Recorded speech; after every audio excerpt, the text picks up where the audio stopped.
Assalamualaikum warahmatullahi wabarakatuh. Perkenalkan, nama saya Nadia Bella Amanda. Saya dari kelas Tadris Biologi 3 semester 5 di Universitas Islam Negeri Sumatera Utara. Baiklah, di sini saya akan menjelaskan mengenai hewan di lingkungan abiotik. Aksi reaksi hewan di lingkungan abiotik. Jadi, komponen biotik merupakan komponen yang kedua dalam ekosistem yang ditinjau dari aspek kehidupan. Komponen ini terdiri dari bahan yang hidup berupa unsur-unsur fisik atau lingkungan dan unsur-unsur kimia atau senyawa organik dan senyawa anorganik. Contoh dari unsur abiotik ini misalnya seperti tanah, air, udara, sinar matahari, dan lain sebagainya yang berada di lingkungan dalam bentuk medium maupun substrat. Aksi reaksi hewan di lingkungan abiotik terdapat medium dan substrat. Medium merupakan melingkupi tubuh makhluk hidup yang mempengaruhi kondisi makhluk hidup tersebut, sedangkan substrat merupakan tempat makhluk hidup itu berpijak. Apa saja bagian dari komponen abiotik? Jadi, bagian dari komponen abiotik terdiri atas tanah, air, udara atau gas, cahaya matahari, dan suhu dan temperatur. Unsur zat organik yang mempengaruhi hewan.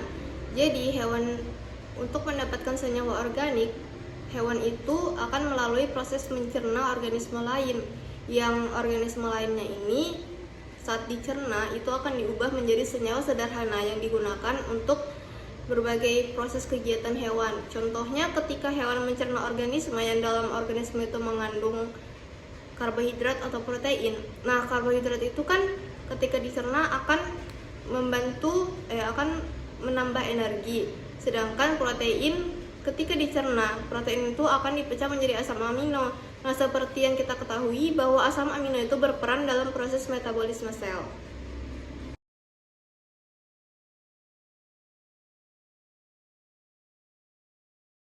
Unsur zat organik yang mempengaruhi kehidupan hewan ialah karbohidrat, protein, dan kalsium.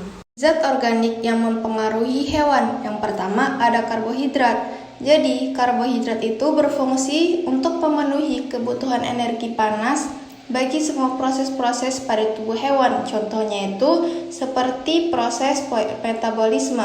Lalu ada protein. Jadi, protein berfungsi sebagai sistem imun atau antibodi, sistem kendali hormon, dan transportasi zat hara pada hewan.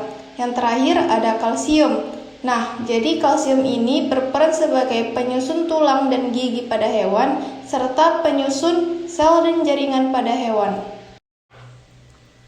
Unsur zat anorganik yang mempengaruhi kehidupan hewan. Nah, tidak jauh berbeda dengan kehidupan manusia nih. Ternyata hewan juga membutuhkan air sebagai alat bantu untuk proses pencernaan dan juga mengatur suhu tubuh pada metabolisme tubuh hewan.